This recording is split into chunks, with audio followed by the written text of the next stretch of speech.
ჩვენ ბრუკლინის ერთ-ერთ სამეზობლო სასურსათო მაღაზიაში უბრუნდებით. ეს მაღაზია მოულოდნელად, ბევრად უფრო დიდი პოლიტიკური აჟიოტაჟის ცენტრში მოექცა მას შემდეგ, რაც ისრაელის პროდუქცია თაროებიდან აიღეს. გაცხარებული კენჭისყრის შემდეგ, რომელმაც აღშფოთება, გადადგომები და დისკრიმინაციის ბრალდებები გამოიწვია.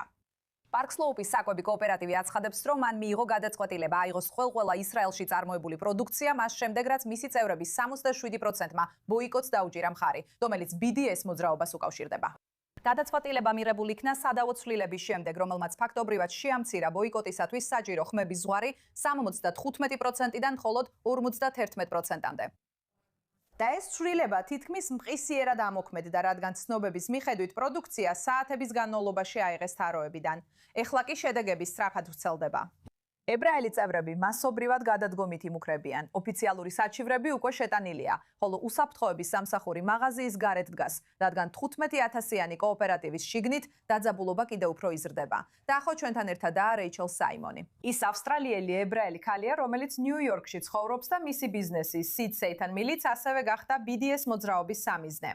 იცით რეიჩელ, თქვენ ნიუ-იორკში კრიტიკას შეეჯახეთ იმის გამო, რომ ღიად უჭერთ ისრაელს მხარს, მაშინ როცა პატარა მაღაზიას მართავთ. გვითხარით ცოტა ამ გამოცდილების შესახებ და ასევე როგორ მოახდინა ამან გავლენა თქვენს რეაქციაზე, როცა ნახეთ, რაც Park Slope-ის კოოპერატივში მოხდა. მადლობა, რომ მომეცით შესაძლებლობა ამაზე ვისაუბრო, რადგან ეს არ არის სიურპრიზი, ეს ძალიან გულდასაწყვეტია. პირადად ძალიან გული მткиვა Seed Satan Millits-თვის, ყველა სხვა ისრაელში წარმოებული პროდუქტისთვის, რომლებიც დაზარალდნენ, ჩემი გუნდისთვის ნიუ-იორკში და ჩემი პარტნიორებისთვის, რომლებიც ისრაელში ჩვენს პროდუქტებს აწარმოებენ.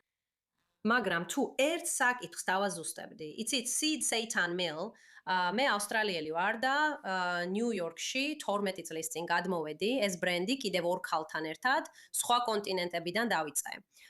მაგრამ ჩვენ არასდროს ყოფილვართ აქტივისტური ბრენდი.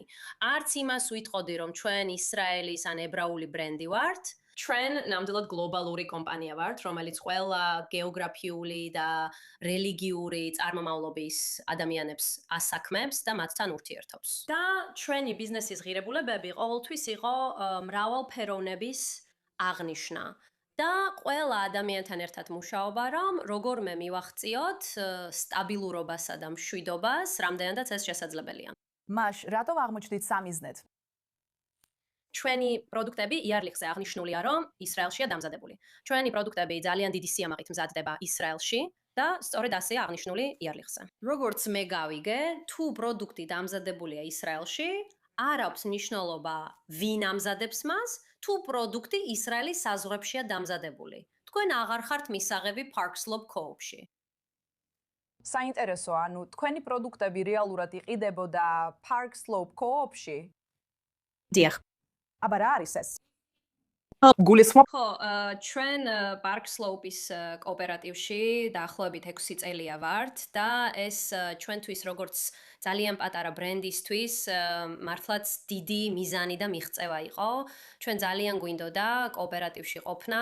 მე ძალიან მომწონს როგორ მუშაობენ და ფუნქციონირებენ სასურსათო კოოპერატივები და ის ღირებულებები, რომლებიც როგორც წესი ამ კოოპერატივების საფუძველში დევს, ეს არის ის, რომ ადამიანები ერთად იკრიბებიან, ერთად მუშაობენ და უკეთეს შედეგებს აღწევენ საკუთარი თავისთვის. და ამ შემთხვევაში კოოპერატივის წევრები ერთად მუშაობენ ყველა თავის დროსა და ხარდაჭერას დებს. ამის სანაცვლოდ კი ისინი ძალიან ხელმისაწვდომ პროდუქტებს იღებენ. და ძალიან ვამაყობდი, რომ ჩემი პროდუქცია ამ მაღაზიაში იყიდებოდა. და ჩვენთვის ეს გავლენა, რა თქმა უნდა, ფინანსურია.